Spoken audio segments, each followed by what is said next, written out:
សូមជូនរឿងចៅចិត្តជាកាលពីព្រេងនាយមានបុរសម្នាក់ឈ្មោះថាចិត្តជាគេជាចៅដែលដើរលួចទ្រព្យគេរាល់យប់ប៉ុន្តែគេធ្វើបែបនេះដើម្បីចិញ្ចឹមម្ដាយមេម៉ាយដ៏កំសត់របស់គេតែប៉ុណ្ណោះកុំបារម្ភអីម៉ែកូននឹងរកអាហារមកឲ្យម៉ែញ៉ាំឲ្យបាន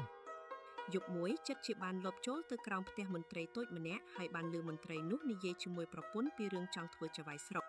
បើអញមានប្រាក់40កហាបណៈអញច្បាស់ជាបានធ្វើចៅហ្វាយស្រុកមិនខាន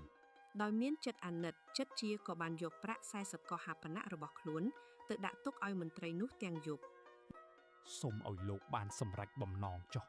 មនុស្សល្អដូចលោកមិនគួរក្រីក្រឡើយលុះភ្លឺឡើងមន្ត្រីនោះភ្ញាក់ឡើងឃើញប្រាក់ក៏ត្រេកអរជាខ្លាំងហើយគិតថាជាទេវតាប្រណីជួយខ្លួននាងអើយទេវតាឲ្យប្រាក់យើងហើយយើងបានធ្វើចៅហ្វាយស្រុកហើយមិនយូរប៉ុន្មានមន្ត្រីនោះក៏បានយកប្រាក់ទៅថ្វាយស្ដេចហើយបានឡើងធ្វើជាចៅហ្វាយស្រុកដូចបំណងខ្ញុំនឹងការពារអ្នកស្រុកឲ្យបានសុខសប្បាយចិត្តជាចង់ដឹងពីសុខទុក្ខមិត្តក៏ធ្វើជាដើរលួចឲ្យគេចាប់បានដើម្បីឲ្យគេនាំខ្លួនទៅជួបចៅហ្វាយស្រុកថ្មីនាំខ្ញុំទៅជួបលោកចៅហ្វាយទៅខ្ញុំសុខចិត្តជាប់គុកពេលជាប់ឃុំចិត្តជាបាននិយាយម្នាក់ឯងពីរឿងដែលខ្លួនធ្លាប់ជួយមន្ត្រីនោះរហូតលើដល់ត្រចៀកចៅហ្វាយស្រុកអូអាណិតគេយកប្រាក់ឲ្យគេធ្វើចៅហ្វាយស្រុកឥឡូវគេដាក់ច្រវាក់យើងទៅវិញកាលបើបានដឹងការពិតចៅហ្វាយស្រុកក៏ប្រញាប់ដោះលែងចិត្តជាហើយសន្យារាប់អានគ្នាជាបងប្អូនមិត្តសម្លាញ់ឯងមានគុណលើអញណាស់អញនឹងមើលថែអញអស់មួយជីវិតចំណែកឯមន្ត្រីអាក្រក់ឈ្មោះគ្រួចបានរៀបចំផែនការសម្រាប់លោកយមរាជដើម្បីដណ្ដើមអំណាចត្រូវយកសំណរំលាយទៅចាក់ក្នុងមាត់យមរាជពេលកំពុងដេក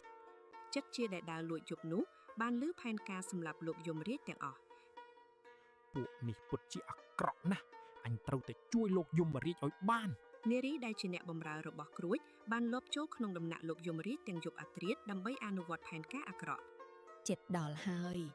គ្មានអ្នកណានៅយាមទេលោកយមរាជកំពុងសម្រានលក់យ៉ាងស្កប់ស្កល់ដោយមិនដឹងថាគ្រោះថ្នាក់កំពុងតែមកដល់ក្បាលដំណេកឡើយ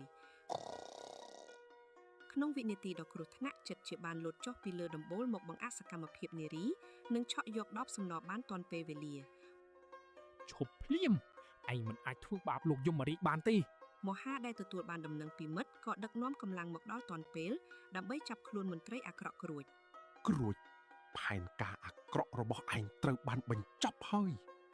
នៅចំពោះមុខភ័ស្តុតាងនឹងការចាប់បានស្រស់គ្រួចនិងនារីបានសារភាពកំហុសទាំងអស់ដែលពួកគេបានធ្វើសូមមេត្តាផងលោកម្ចាស់ខ្ញុំដឹងកំហុសហើយដោយសារគុណសម្បត្តិដ៏ធំធេងព្រះរាជាបានតែងតាំងមហាឲ្យឡើងធ្វើជាលោកយមរាជថ្មីជំនួសលោកយមរាជចាស់ទូលបង្គំនឹងរក្សាយុត្តិធម៌ជូនរាស្ត្រឲ្យអស់ពីចិត្តជាបានសុំមហាទៅលួចទ្រព្យពីអ្នកមានចិត្តអាក្រក់ម្ដងចុងក្រោយដើម្បីយកទៅចែកជូនអ្នកក្រីក្រអាសម្លាញ់អញសុំលួចតែម្ដងទៀតទេដើម្បីជួយអ្នកកំសត់ចិត្តជាបានយកទ្រព្យដែលលួចបានទៅចែកជូនអ្នកភូមិដែលខ្វះខាតរួចក៏សម្រេចចិត្តលះបង់របរជាចៅជារៀងរហូតនេះសម្រាប់អ្នកទាំងអស់គ្នា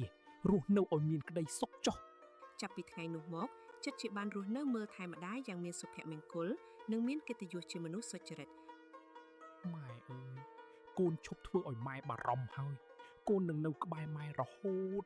មហានិងចិត្តជាបានក្លាយជាមិត្តស្លាប់រស់និងរួមគ្នាការពារសន្តិសុខជូនអ្នកស្រុកជារៀងរហូតតទៅសាមគ្គីភាពនិងសេចក្តីល្អនឹងឈ្នះគ្រប់ឧបសគ្គ